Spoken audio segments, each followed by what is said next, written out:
Assalamualaikum warahmatullahi wabarakatuh. Anak-anakku kelas 4 SD Muhammadiyah Kompleks Gresik. Alhamdulillah, kita berjumpa lagi pada pembelajaran tematik. Tema 2, selalu berhemat energi. Subtema 1 tentang sumber energi. Sebelum pembelajaran ini dimulai, marilah kita berdoa terlebih dulu agar saat kita belajar nanti diberi Allah kemudahan dan kelancaran dalam memahami ilmu pengetahuan. Yuk, kita mulai membaca doa akan belajar. Rabbi zidni ilma warzuqni fahma.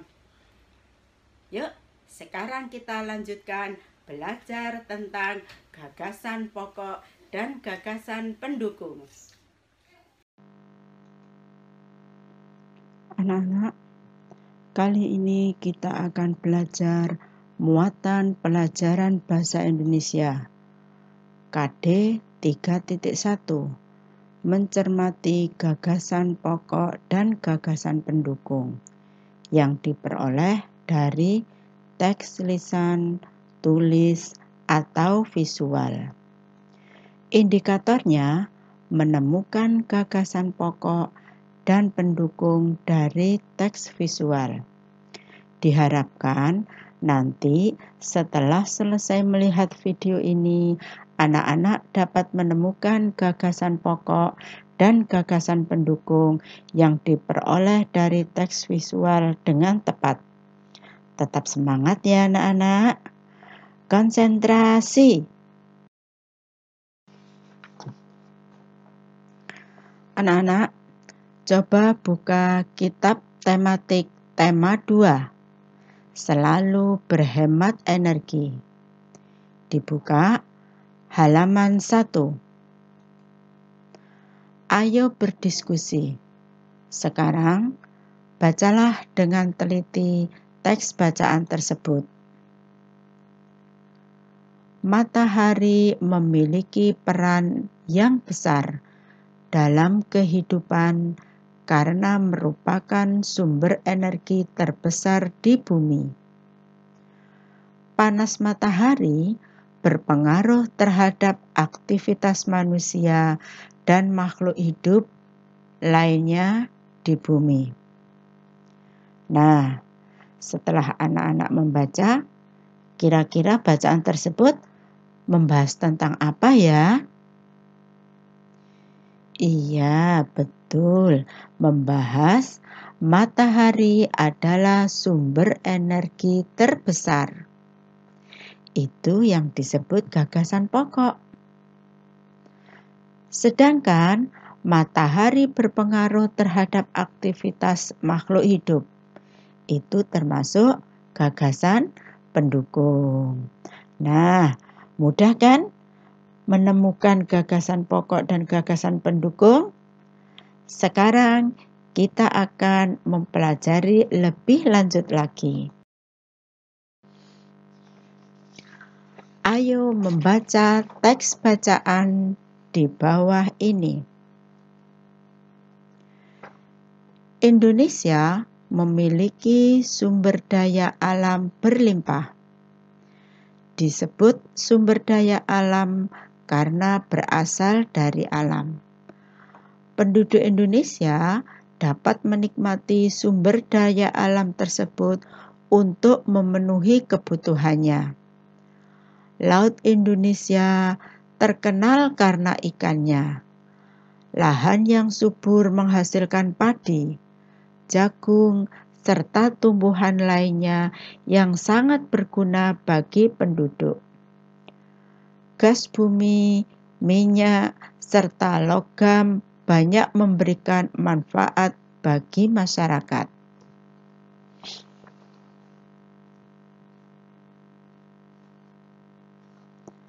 Nah, setelah kalian membaca teks bacaan tersebut, kira-kira mana ya gagasan pokoknya?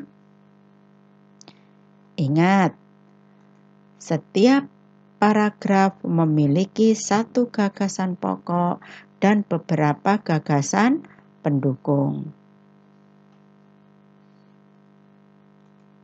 Nah, gagasan pokok dapat ditemukan dengan cara melihat kalimat utama. Mana kalimat utamanya? Nah, Indonesia memiliki sumber daya alam berlimpah. Itu dinamakan kalimat utama. Gagasan pokoknya mana? Nah, gagasan pokoknya ada di inti kalimat utama. Nah, sumber daya alam di Indonesia berlimpah. Ini gagasan pokoknya. Nah, karena kalimat utama letaknya di awal, dinamakan paragraf deduktif. Biasanya kalimat utama paling sering terletak di awal paragraf. Oke, kita lanjut. Nah, sekarang bacaannya sama dengan yang tadi. Tinggal sekarang kita mencari gagasan pendukung. Gagasan pokok sudah kita temukan tadi, ya, yang berwarna merah ini. Indonesia memiliki sumber alam berlimpah. Gagasan pokoknya, sumber daya alam di Indonesia berlimpah. Sekarang gagasan pendukungnya mana ya? Nah, gagasan pendukung dapat ditemukan dalam kalimat-kalimat penjelas. Kira-kira kalimat-kalimat penjelasnya mana? Oh, nomor 1, 2, 3, 4, 5 disebut kalimat penjelas. Nah, sekarang gagasan pendukungnya 1. Sumber daya alam berasal dari alam. 2. Sumber daya alam untuk memenuhi kebutuhan manusia. 3. Laut Indonesia terkenal ikannya. 4. Lahan subur berguna bagi penduduk. 5. Sumber daya alam bermanfaat bagi masyarakat. Nah, gagasan pendukung ini dikembangkan untuk mendukung gagasan pokok. Nah, gitu ya anak-anak.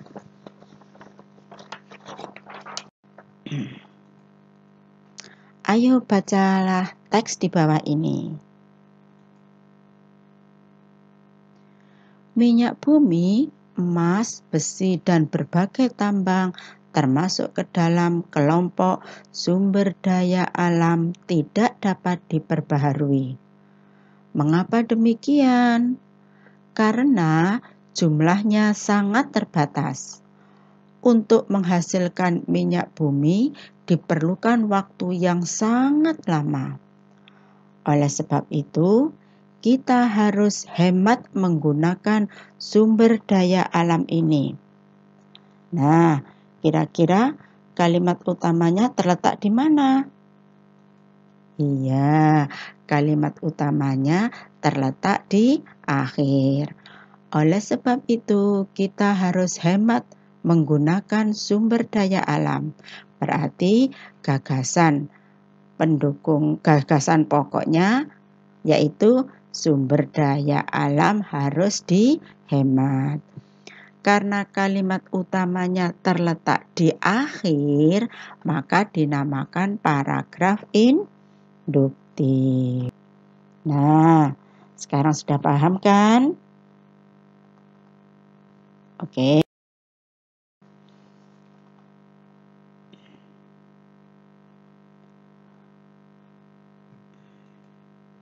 Setiap paragraf memiliki kalimat utama dan kalimat penjelas.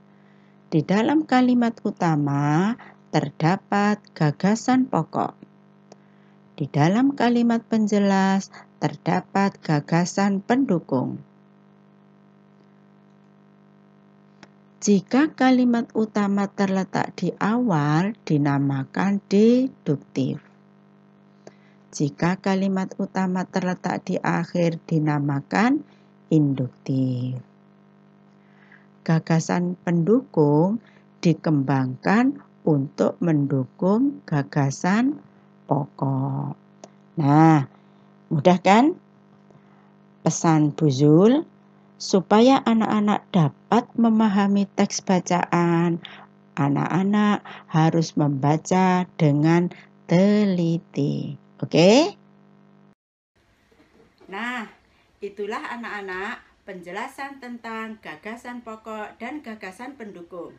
Sekarang ada tugas untuk kalian, yaitu membuat teks bacaan yang terdiri satu paragraf dengan ketentuan sebagai berikut. Itu tadi tugas untuk anak-anak ya.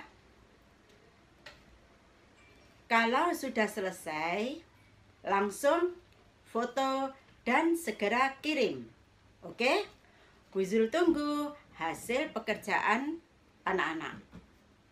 Anak-anak yang kreatif pasti segera mengerjakan dengan tulisan yang rapi dan indah. Sampai jumpa. Wassalamualaikum warahmatullahi wabarakatuh.